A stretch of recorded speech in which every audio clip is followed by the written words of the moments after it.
Hi, and welcome to Focus on the Family Singapore's Facebook Live show for tonight. We are here today to discuss how to set our kids up for holistic success. I know this is the last term, last term of the school year, and it's obviously exam time or close to exam time. I know those of us who maybe have kids doing PSLE this year, this is a very anxious period of time. But we want to, just come and together and talk about what success really means and how to really help our kids develop holistically in that regard. And tonight we have with us two special guests. Ladies go first, yeah? So I'm first going to introduce Nichelle Choi. She is co-founder and director of the Little Executive. So that's a skills studio that she has started up herself, right? And so by day, she is an occupational therapist. And it says here by night, she's a mom of six. But I think it should be day and night, you are a mom of six, right? And I just discovered that. Yeah, and I just discovered that Michelle's eldest child is 21. I was like, wow, you don't look as if you have a 21-year-old. But we want to welcome Michelle to our studio today. And of course, she also actually writes a parenting blog called Mummy Wee, WEE. You can check that out. And she also conducts parenting workshops and courses for parents to help them navigate their journey. And we also have with us this evening Brian Tan. Brian is, I don't think he's a stranger. You've probably seen him. He's quite famous in that sense. And we're glad that he's made time to be with us tonight. Brian is CEO of the Center for Fathering, and which also heads up the Dads for Life, the National Fathers Movement in Singapore. And I just congratulated Brian because he is currently the dad of 3+1 coming along was it 4 months time? 4 months time? Yeah, in March. Okay, very, very soon. So this is a COVID child. So circuit breaker helped, I guess, in this regard. Oh yes, more family bonding. Very good. Okay, I'm glad you contributed to our national fertility rate, and I'm glad that we have some good news coming out of circuit breaker. It's not all a damper. So we want to welcome both Michelle and Brian to our Facebook live show tonight. And this evening, like I mentioned, we're going to be talking about holistic success. So for our viewers this evening, welcome to our show. And for a start, we're going to throw this question open to our guests, but also to our viewers. What do you think, or what does holistic success look like to you?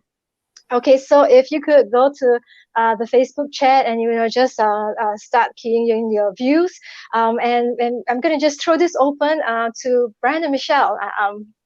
Whoever wants to start first. Yeah, what does holistic success look like? What do you understand holistic success to be?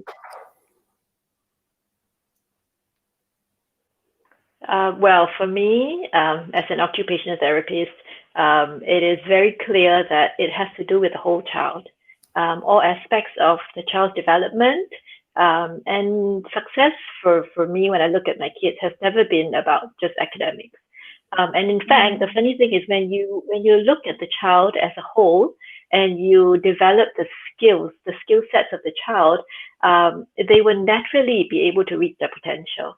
And we cannot forget all the other bits that make up the child. And it was just really, really clear for me from the beginning that a success was never just one faceted, which is academic. Okay, so more than academics. You see, I can't even pronounce that. It shows how academic I am. Brian, what about you? Wow, I was going to start by saying this is what my father said. Yeah. So from what I recall, success to me in my early years was, just get good grades, get a really great job, and then do no harm. So so that was exactly how I grew up, and that's what I thought success meant, because that was how success was defined by my parents. And I found that I achieved success pretty early in my life, and once I got it, what I wasn't prepared for was what next after success. And I found that it's one thing about getting to the top what you want to be doing. It's a whole other thing about maintaining at the top, and that became a chore. That became, maintenance of where you are, and that kind of scared me, and I felt myself feeling very. I felt the whole success thing being very shallow. I felt there wasn't, I couldn't derive meaning from it, any significance, and there wasn't any purpose, and that's where I found I floundered. And it took me a while to actually get back up to realize what success really meant for myself, and to actually pivot from success to a life of significance. And I think that's what I want for my kids, to be able to redefine success for them, that and to address, to make sure that they find meaning and purpose in that significant life, and that to me would be how I would define success to them, and not how I grew up Right. with. Right. And I guess I think for many of Yeah. us, right, growing up in Singapore, in the well, now we'll say older generation. It shows how old we are as parents. I mean, when we were growing up, success was pretty much, I guess, one-dimensional, as like Nichelle said. But today we have to look at success as something that's multifaceted. And it's quite interesting, Brian, because you said that that became actually a burden, more like a burden for you, because once you kind of attain that achievement, and then like what next. And I'm just reading off, one of our viewers says this: success is about knowing how to move on from where you're at, as long as it's in the right direction. And it sounds like, on this note, it's almost like it's this continuous journey. But is that what you meant when you felt that even though you had arrived or achieved one level of success, then there's still more to go, and that was that what became a burden for you, Brian? Um, what became a burden for me was I thought success was a destination, and when I got to the destination, I realized that there was more to it. Ah, And in order to remain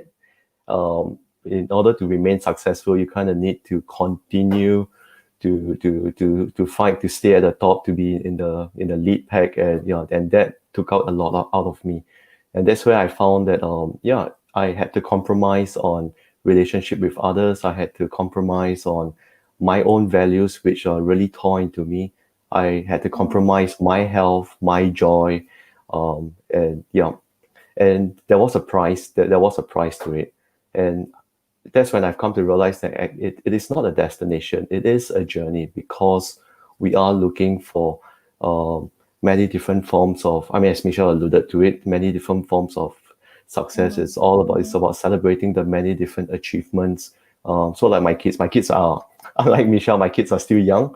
So what success right now is for them to achieve whatever they set themselves out to do, all the small little things, and we celebrate every single achievement along the way, so they get a sense of this satisfaction and this fulfillment of being able to do something to raise their level of competence.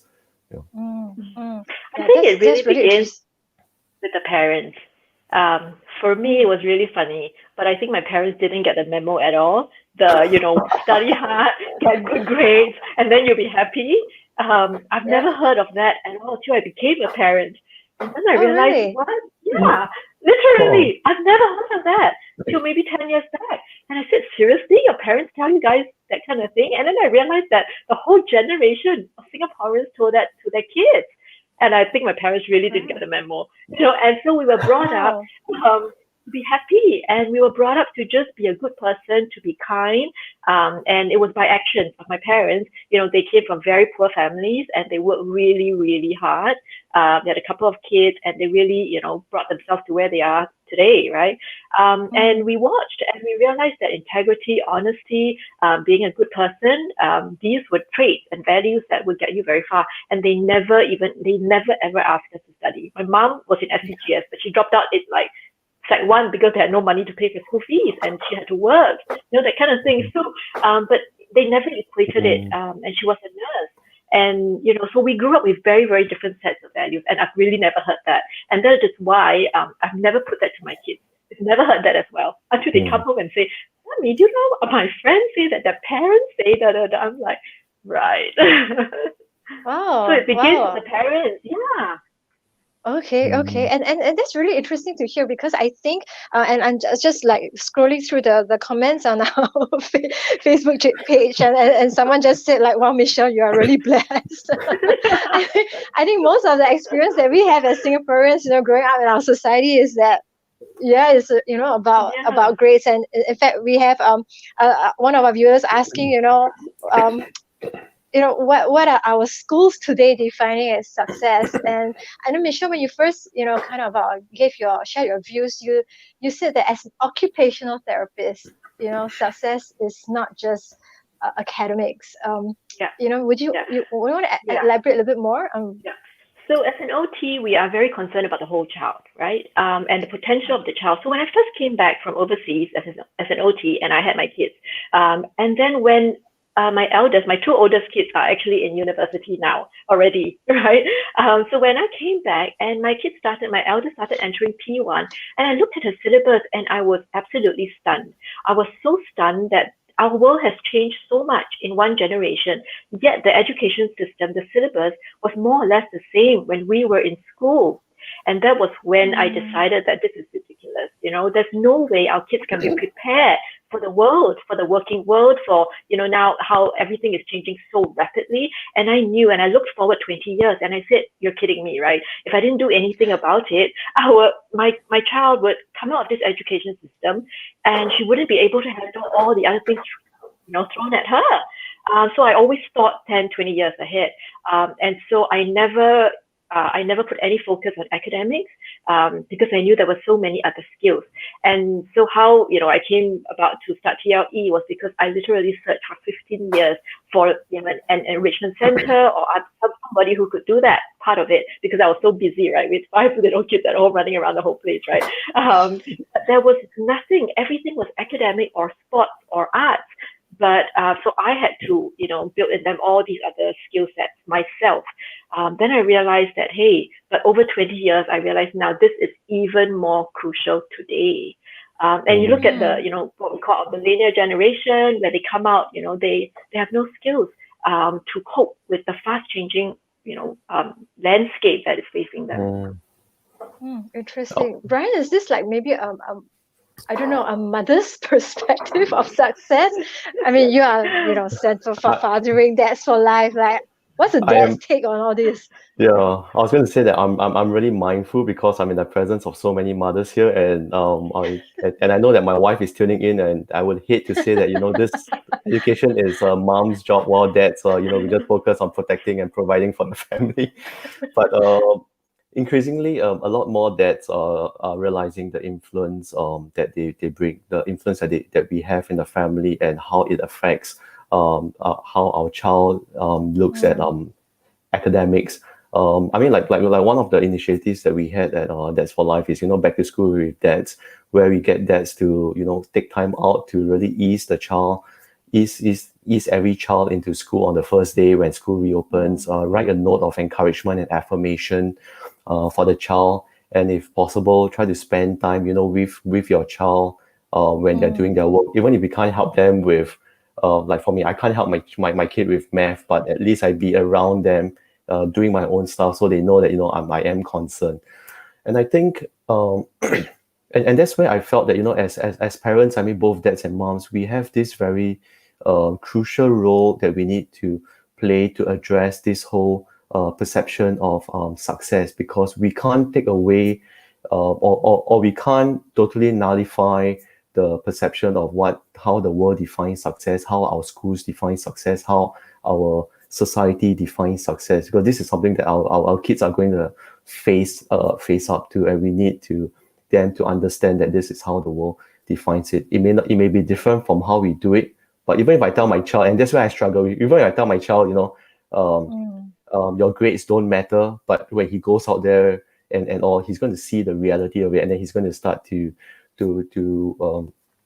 have this dissonance within what daddy says and what the world tells me, what my school tells me, what my teacher tells me. So I find that instead of going down that road, one thing that I'm struggling to do right now, so one thing that we try to do as a family is, we celebrate every achievement, every success that they have. whether they can finish their meal within 30 minutes without making a mess of the whole place and such.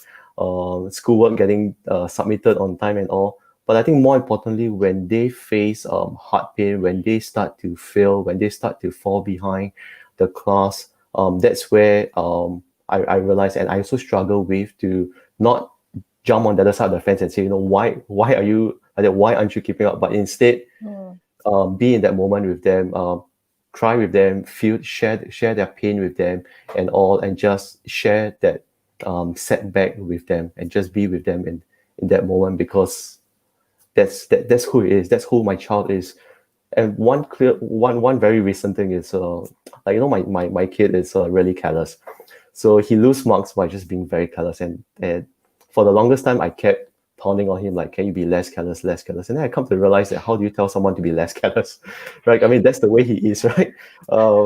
Yeah, you can't, because he's wired so differently, that's the way he is, and we want to celebrate it, because with that there's spontaneity, there's creativity, there's innovative and everything else. So I've come to embrace and to learn to do that, and to also accept that part of their carelessness. And I try not to be a nag to don't be careless, because it doesn't mean anything to him. But instead, these are some things that you could do. Just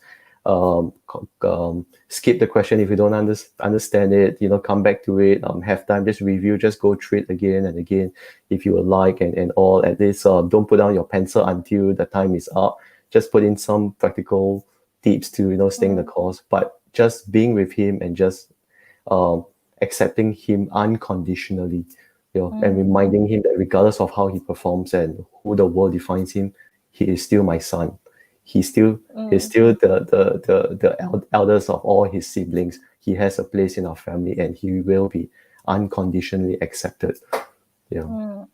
I guess that's what you meant by you're saying that for you had to sort of discover that success is not just a destination, but it's also the journey. I guess journey of self-discovery, journey of learning.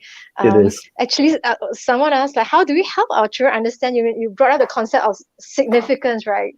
Yeah, yeah, and also what the messages we tell our children at home, it may clash with what the larger society or school tells them. But this question from you is how do we help our children understand the concept of significance in an environment like Singapore, where success is hugely defined by results and outcomes?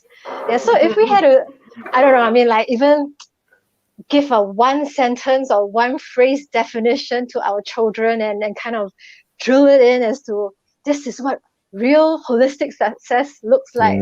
I mean, what would you tell them? And maybe I should ask you, Nichelle, because you have a 21-year-old and your youngest is 7. You've kind of seen them through a decade of the education system, right? And how the world has changed, and and hence has become so digitized and globalized. Like would your definition of success to maybe your elder child, would it now differ if you were to explain it to your youngest?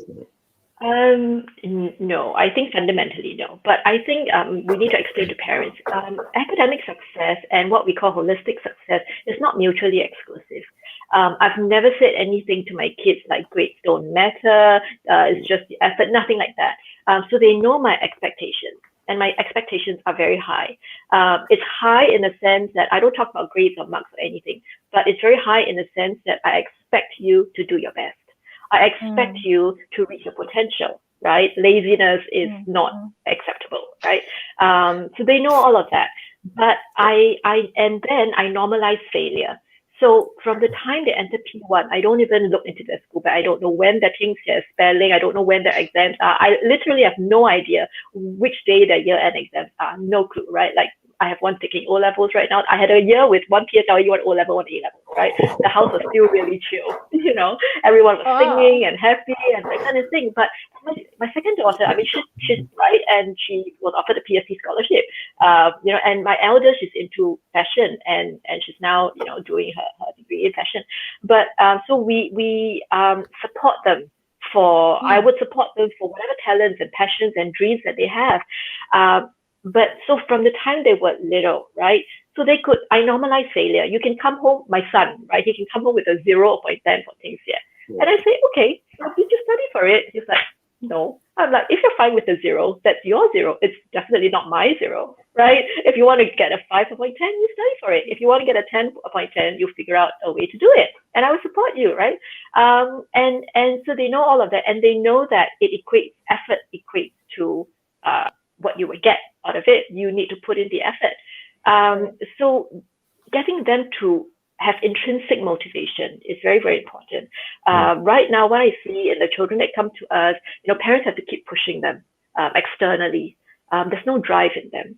It's funny because, I never talk about academics, but I would give them tutors in a P6 level because it's about nailing the exams. There's no choice. And it was really funny. I had one daughter, she never did well at all in school. She's a very bright child, very hands-on, Her science teacher told me in P6, Mrs. Wee, I've never seen a child at the P6 level with such fire in her eyes to want to nail this thing. She was failing her science, literally like 10. She couldn't understand anything. And in that 1 year, without tuition, she managed to get an A for science. And the teacher told me, in P6, the kids look like robots. They are crammed and they're stressed and they're just overwhelmed. But she said, if I get all my kids like your daughter who are ready and willing and they're sitting there with a pen and paper wanting to learn, I can teach any child. But unfortunately, she's the only one in class who looks like that, hungry to learn.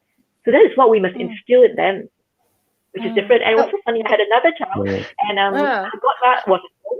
And then she was sitting waiting for her chemistry teacher. This was O-levels, right? And then it was like an undergrad or something who was teaching her. And she texted at the last minute at 3:59 saying, I'm so sorry, I can't make it for tuition. And my daughter exclaimed, she was like, what? Come on, And the godmother was like, wow, this is the first time I see a child who's so disappointed when the tutor cannot make it. So it's very different compared to their classmates who would tell me, Auntie, I was sick, and tell my mom I got stomachache so I can skip tuition. That kind of thing, So it really has to come from the child. Right. And you have 6 children. Are they all like self-motivated and self-disciplined?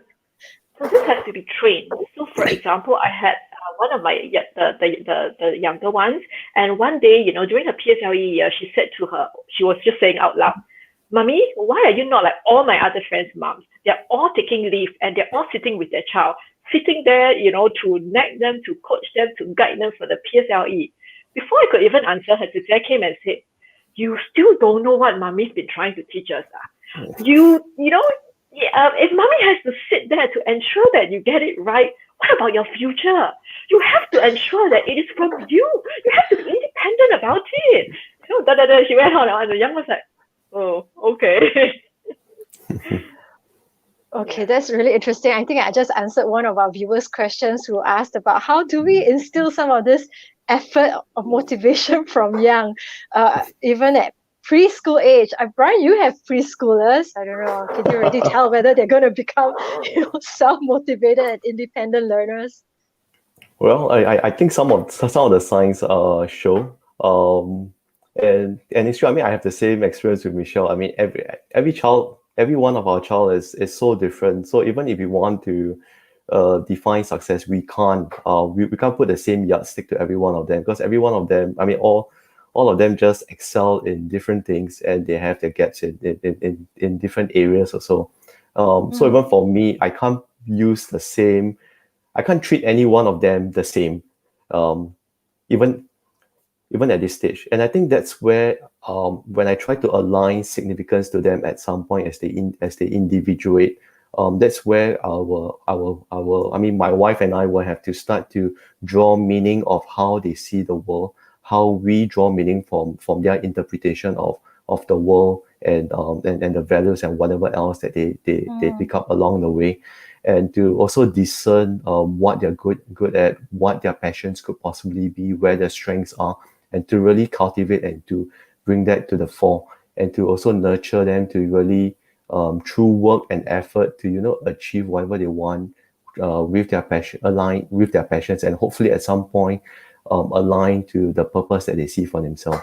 And when their purpose and their passions meet a need in the world, I think truly that's where we find that significance, not just to their own lives, but to the community that they are embedded in. And that's what at least for our family, we are convicted to do, because we know that for our 4 kids, these 4 kids at some point are going to become 4 families, or these 4 families are going to impact another 4 families when they marry. And then if between themselves, if they have at least 2 kids each, we're going to have a total of 20 families or homes that we are stewarding right now. I mean, for me, 4 kids is about 20 homes, right? Nichelle, times 50% more, you probably have 30 homes that you're going to be stewarding right now, that for Singapore, wherever else they're going to be planted in. And that's the kind of legacy that we need to start embedding and planting in our kids, because that's what's going to be passed down from our generation to them. Okay, so this kind of like impartation of purpose and meaning will contribute, I guess, to them discovering their significance in life as well. I want to kind of get both of you to comment, because Focus on the Family actually recently did a survey. This is a kind of prelude to our annual Children's Day campaign, and we surveyed children aged 10 to 15. We're just going to flash some of those results up right now. And it's quite interesting, because one of the discoveries we found was that children or students in Singapore are more stressed by exams than by our COVID situation. And I mean, like, we are having a global pandemic, right? And it's got long-term repercussions. It's affected the whole world. But really, our children are just more worried and anxious about the upcoming exams. And I mean, I don't know how you feel about that, but yeah, we of course, we found out that those who kind of reported that they have a close relationship with dad and mom would kind of rate themselves as less anxious, but there is about maybe 1 in 3 kids who are reporting that they may not be actually receiving that kind of consistent parental support, particularly emotionally when they need it and when they're feeling down. Yeah, so I mean, what do you think about our Singapore kids, being so stressed about exams? Because we even have a viewer who says this, right? Unless the national exams are removed, if not, our children, cannot be happy. and only if it's removed, then perhaps the mindset of parents will change. So I don't know, what's the role of parents here in giving rise to such a phenomenon where kids are, more worried about, an exam than a global pandemic. Yeah, it really boils down to, again, what the parents have been saying to the kids. And actually, if you think about it, it's what is the child so anxious about? The child is actually anxious because the parents have expectations on them, and they are so anxious that they cannot meet the expectations of the parents. It's as simple as that. So like for me, I mean, with 6 kids, not everyone is academically inclined, right? I have the whole range, literally the whole range, right?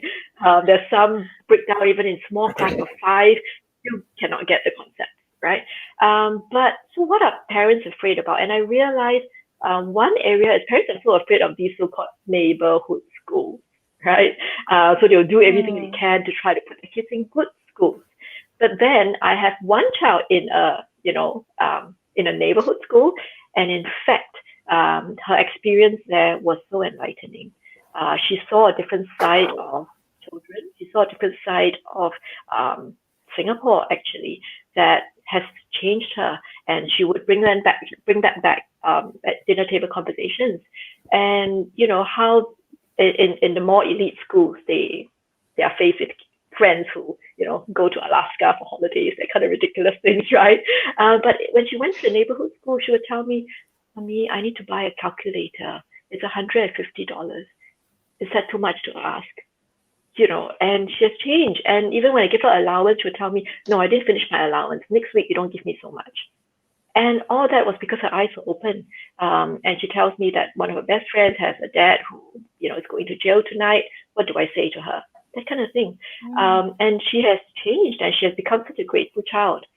So when I have a lot of parents who, keep talking about this PSLE and then they're so worried about these neighborhood schools and these bad influence, and I tell them that, your child can actually be a force for good, and your child can be an influence for their friends.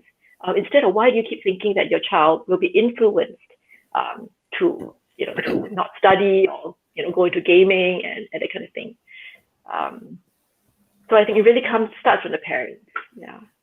Yeah, I just want to I just want to reinforce Michelle's point that it really falls on us parents on what we impose on our kids, or even how we transpose our aspirations, our own ambitions onto them to fulfill, and how our kids become a reflection of who we are. Their success becomes our success, or in the other way, conversely, our success is contingent upon their success, and therefore they must succeed, otherwise we wouldn't, which is quite an unhealthy mindset that we need to reframe as a society, as a community. And I know that even for my kids, they are more fearful of me than they are of the teacher and all. And not doing well in school is not so big an issue to my son. What's bigger? He's afraid of coming home to tell me that he has done badly.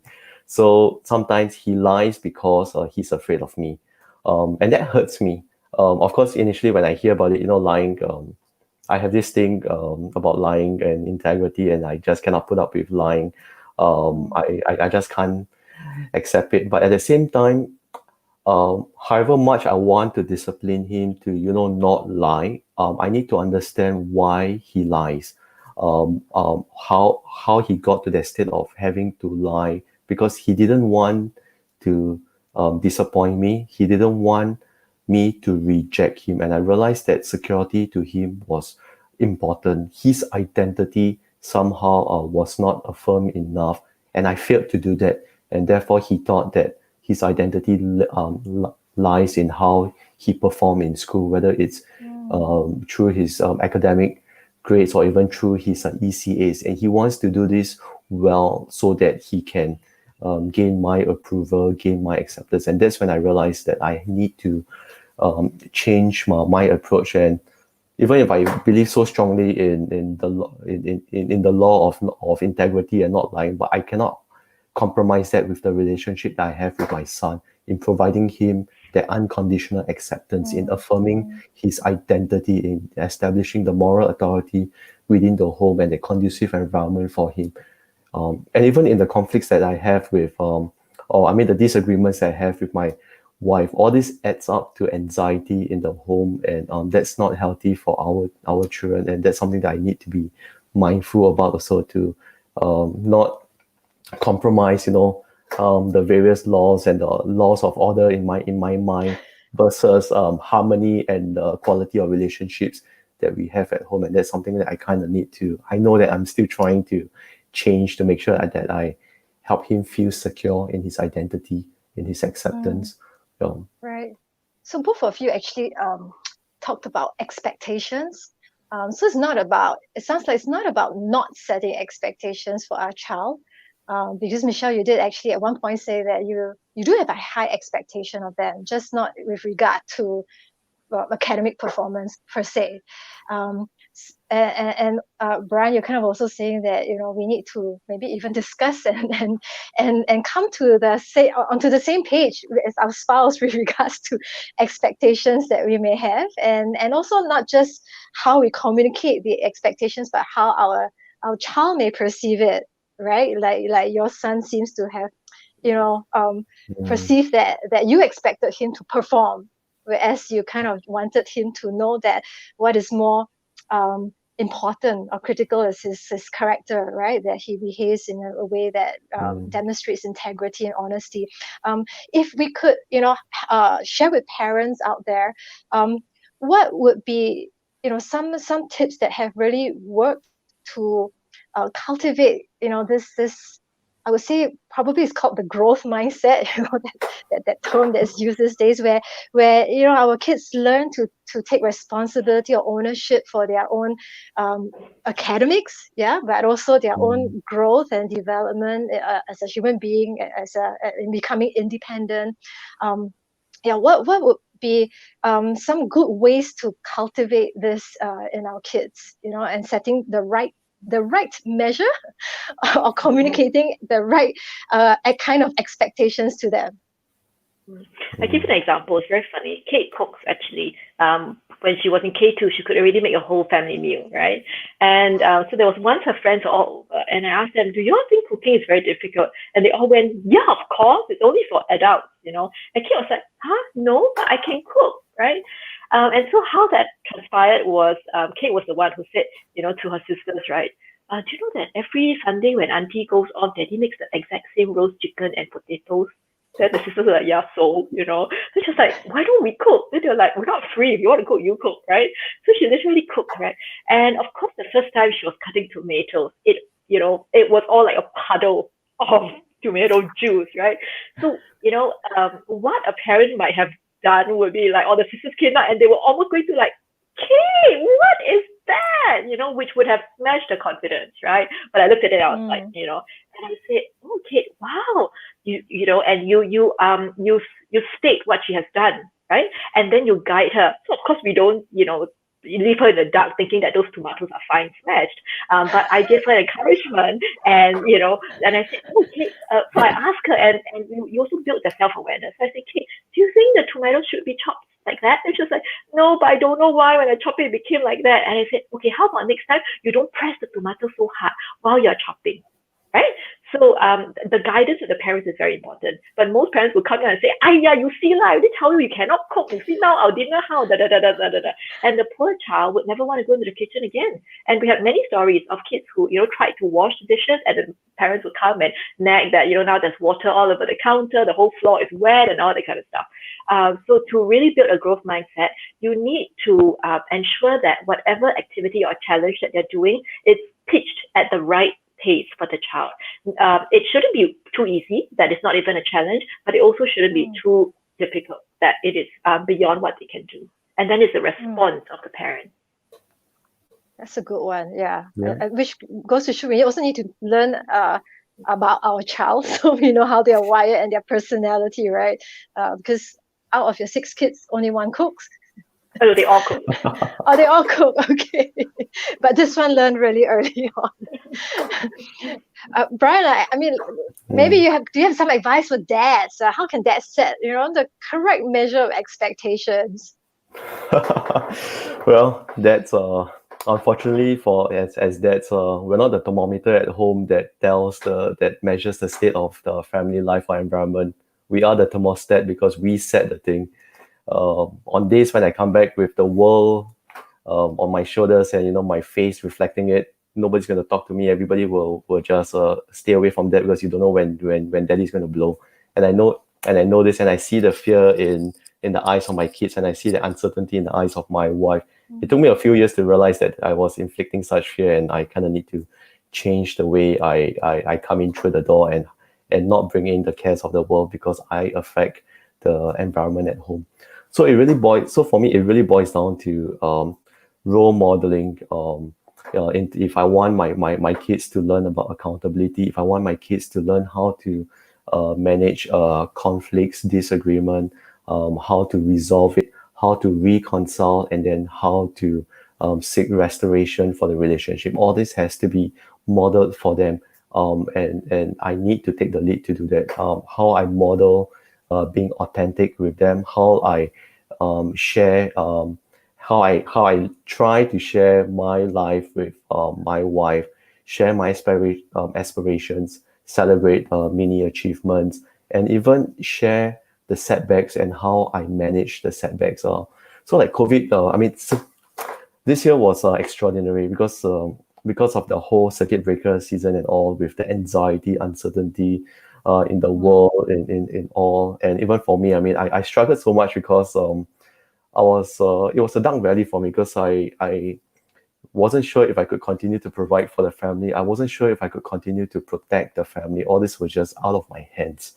right? We just had to go by faith, live in faith that, we're going to be fine. And with all this uneasiness in me and having to manage home-based learning, working from home, waiting on devices to do our work and all, it came to a point where our children get to see the reality of how we as adults are reacting to the pandemic and the changing situation. And every moment became a teachable moment for us, whether it's good, whether it's bad. It all became teaching moments for our kids, and we seize everyone to show them how we deal with it, how do we deal with stress, how life is not all rosy. It can be perfect on some days. It could also be really bad on some days. You get the best, you get the worst, and how this is what life is all about, and how we move with the tide and how we deal with it.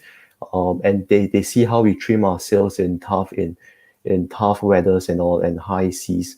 So I think I would like to think that them seeing how we deal with all of this, and the people amongst us, and even other adults in their life, having consistent behavior, and yet role modeling all these things for them. We hope that it reinforces in them the blueprints of what it means to individuate into emerging adults or even adults in time to come, and how they deal with all of these life circumstances. So in that sense, you are also role modeling for them how to deal with adversity. I guess that's part of maybe normalizing failure, like what Nichelle said. That even as adults, that sometimes we're not perfect. We wish we were as parents, but yeah, we too fail. It's a good reminder, humble reminder that even as we role model the kids, it's not just role modeling, like what you're saying, Brian, the good stuff, but also how we go through the tough times together. I know we're running out of time. But I just wanted to maybe have one last comment from both of you, for maybe Brian, for the dads out there and for the moms out there. One of the things we discovered from our survey was also that dads and moms are quite different in the way they relate to their children, or at least our kids are perceiving, that closeness with mom and dad quite differently. We can just show that up on screen. We've discovered that for kids, when it comes to dad, most of how they feel that closeness with dad is really activity based, a little bit more doing things together. But at the same time, it doesn't mean that they don't want to have those the conversations with dad. But for mom, interestingly enough, actually for the girls, they wanna have with hugs and kisses. I think both boys and girls recognize that with mom it's easier to chat with mom, but they're also saying that they feel most connected with mom when there's that affection from her. At least that's what the girls are saying. And the boys are saying that it would be good also if we could have verbal affirmation from mom. So if there's one way that we can instill that kind of confidence in our children, that our success, I guess maybe a bit nebulous in these changing times. I know I asked you for one sentence, and I don't think you gave me a one sentence definition of success. But if we could kind of set our children up towards, maybe I should say, towards holistic success, right? And put them on this journey in the positive and right direction. What is that one thing that moms can do, for Nichelle and maybe Brian, if you could just, speak to the dads. What's that one thing that, dads could do? I think it's definitely, Brian already mentioned this, it's relational. It all boils down to a connection and the relationship. And that is what will see them through. Because without them, without that, a lot of parents just focus on the academic side of things, or even all the other extra activities. at the end of the day, in the whole long journey, and I see it, they are going to move into teenagers, they're going to move into young adults, they're going to experiment with a lot of different things. It's a relationship that is going to be what pulls them, and of course, ultimately, success in a broader sense as well. Right. So develop that relationship with your child, mom, and don't get sidetracked or distracted by the performance, especially when it comes to academics. Brian, how about for dads? I guess we have to remember that our children are wonderfully and beautifully made. They could possibly be very different from who we are as parents, and therefore, I mean, even as dads, we need to release them to dream their dreams. We need to renounce our ambitions for them so that they can fulfill their own. And more importantly, I think we just need to be able to bless them to fulfill their purposes and their destinies in their lives. Wow, I think that to hear that from a dad is very empowering, right? Versus the maybe old time dads who study hard, right? Earn a living. Yeah. Okay, before we end, I just wanted to direct our viewers. We have just launched our Children's Day campaign. Children's Day is coming up very, very soon. And so you can go on, we're going to just flash that link up. You can go onto our website. That would be www.family.org.sg/raise to praise. There's a really cool parents quiz there, where you can kind of test yourself. It's not just kids who take tests. Parents can also take a quick test to find out how you are doing in your parent-child relationship. And you can download this. I've got a hard copy of it here with me. It's called My Goal Adventure Map. So I'll just flash it up. There you go. We have a screen on that too. So you can download this off the website. Is a really cool thing to. In fact, it's in a way to start that conversation of redefining or defining success and what that should look like for our children. Okay, so we hope that you can check that out, because that might be a helpful resource for parents out there. Yeah, see, I picked up my the hard copy today. Yeah, so I do believe that you can pick up some hard copies too. So you just check out our website. Yeah, like I said, it's I think we can put that in the Facebook live chat. Yes, they have already done that. Great. Okay, so yeah, I'm looking forward to using this. Although my child is a teenager now, but quite cool. Some of these things, how to empower them to set goals for themselves. And I guess that's what we really, really want, right? Kids who, are not just so myopic in their perception of success, but they see it holistically. And, I want to thank our guests today, Nichelle, Brian. Just hearing from you reminds me, even as a parent, that it really starts with us, doesn't it? And that's kind of daunting. But it's a very important yet sober reminder that it really starts with us. If we are wondering, how come my child isn't motivated sufficiently or is so stressed up unnecessarily or disproportionately, I guess sometimes it starts with maybe checking our own attitudes. And I'm just so thankful, that both of you have shared so candidly, even about your own personal journey growing up, and also, of course, as a parent, and how you have had to process, even for yourself, what success looks like to you, or to use Brian's words, significance. Let's not talk about success. Let's talk about significance, finding purpose and meaning in life. So any last words that you want to leave our viewers, either of you? I just want to say that holistic success actually doesn't mean pushing your child, to be all-rounders. That's what a lot of parents are doing this today, and are telling me, they have to excel in academics, in their sports, in their arts. But it actually means taking care of the well-being of the whole child, and success will come. Wow, powerful. Brian, anything? Yep. For that, I guess the best gift we can give our children is to love their mother. Yay! As a mom, yes. Agreed. All right. Thank you so much, Brian. Thanks, Nichelle, for taking time out of your busy It's been a schedules pleasure. and to deal with this somewhat hairy topic. We've had a lot, and I just want to thank also our viewers for your very open sharing from some of our viewers, and also your very pertinent and pointed questions. I hope through the sharing, our two guests have answered some of them. But if not, you can always write to us, and that would be at focus@family.org.sg. So until next time, thank you for tuning in, and we'll see you on our next Facebook Live show. Bye bye. Bye. Bye.